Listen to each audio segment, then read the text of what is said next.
Greetings, welcome to ruralvacantland.com. I just want to thank everybody that's been buying land recently. It's been a lot of fun. I got some more properties to show you. So here's the United States. We're going to zoom into Cochise County, Arizona today. Switch over to a political map. So here's Arizona, and this is a Cochise County. Cochise County is in the southeastern part of Arizona, and I keep bringing up Cochise County because the rules and regulations are very few and far between. So you can, if you get a 4 acre and above property in Cochise County, my understanding is it's a $30 building permit, and you can forego building inspections. You get the building permit, you can move in with an RV and go to work on it, or a tiny home, or tent, or a temporary structure, or whatever, and build another home.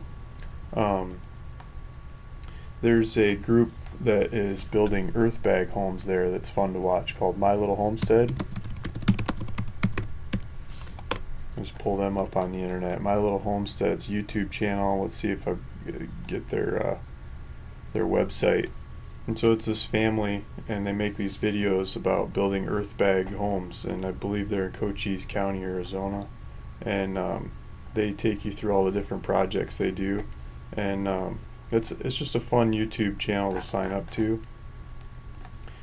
One of their last videos was start to finish of an art studio that they built. Here we go. Family builds an underground earth bag 2-story home. So you can get creative. I'm not saying you have to go build out earth bags, but these people do it for next to no money, lots of labor, and they put these houses together. And they do it in Cochise County, Arizona, because they can. The rules aren't there stopping them from it. So let's move on. Let's go back to the properties I was zooming in on. So if we zoom in here, this is Cochise County. Here's Douglas, and just up to 80 a bit is this grouping of properties. And this grouping is the one I wanted to talk to you about. There's a little dirt road that comes in this way, and dirt road that comes off this way, so you can come in from either direction.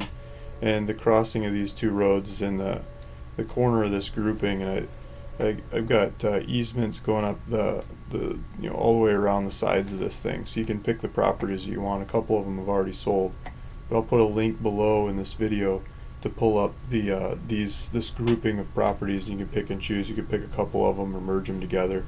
Each one of them's 4 acres. And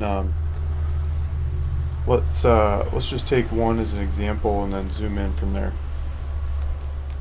I'm asking $1,999, or just under $2,000 each. Some of the cheapest land in the county. I mean, I've got comparables like that in other parts of the county, but it's about as cheap as you can get for a 4-acre property and go build whatever you want on.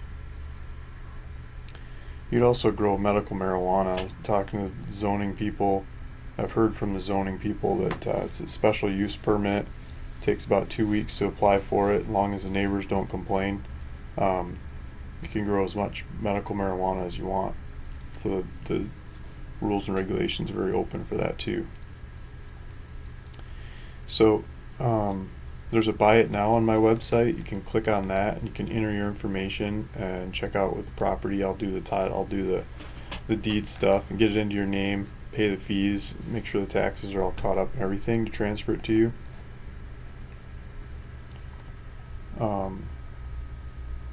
There's GPS coordinates on here for each one of these properties, so you can click on that and you can see where the property is located.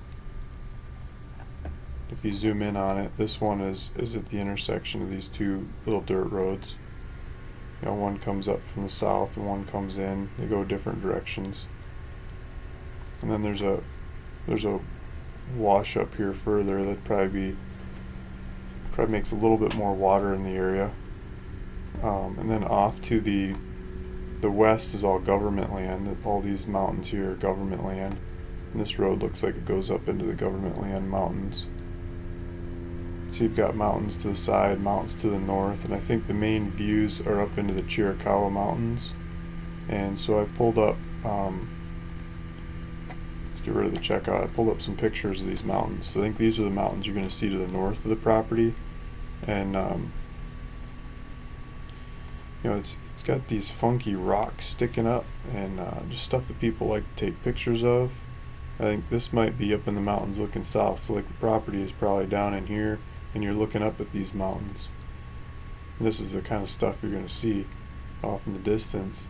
Just these. This is a national monument. I mean, this is really weird looking ground. So the government preserved this stuff.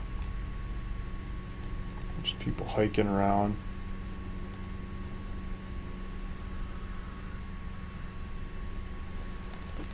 Some animals. Some tourists. It's a little picture. There's a sunset over the Chiricahua Mountains. And just, beautiful backdrop to a property like this. So here's the animals they keep talking about. Cotamundi. Sign. Chiricahua National Monument.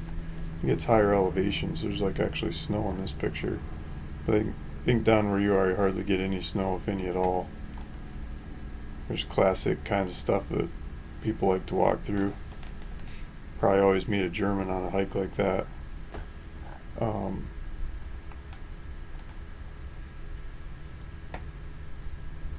So there you go. So those kinds of mountains off to the background. But I basically wanted to show off this grouping of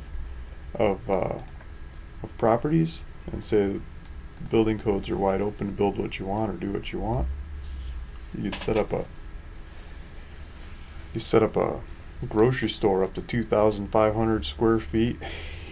You could grow marijuana, you could grow livestock, you could grow chickens, you have horses, it's really wide open. You can build out of whatever materials you want and just go for it.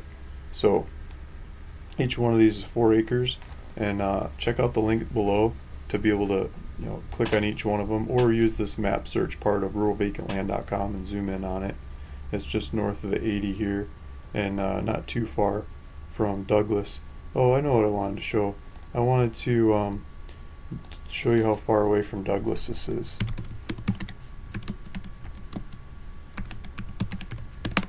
There's a Walmart in Douglas. That's just easier to pull up, search for. It's a 30-minute drive on the 80, and it's a good highway there. It's 21 miles to town, and there you can get all kinds of supplies and the things to run life, but still being in the countryside and nobody around. This area is pretty undeveloped, so you have to do your own solar system or power system, and water. I do a water catchment system. There's a on the website, if you go to the frequently asked question part of the website, there's a couple of YouTube channels of people in the area doing water catchment systems. And so I'll guide you to that, and you can figure them out. It sounds like my kids are calling. I gotta go. So hopefully you like this one, and just feel free to check out online. Thanks, Luke Smith, ruralvacantland.com.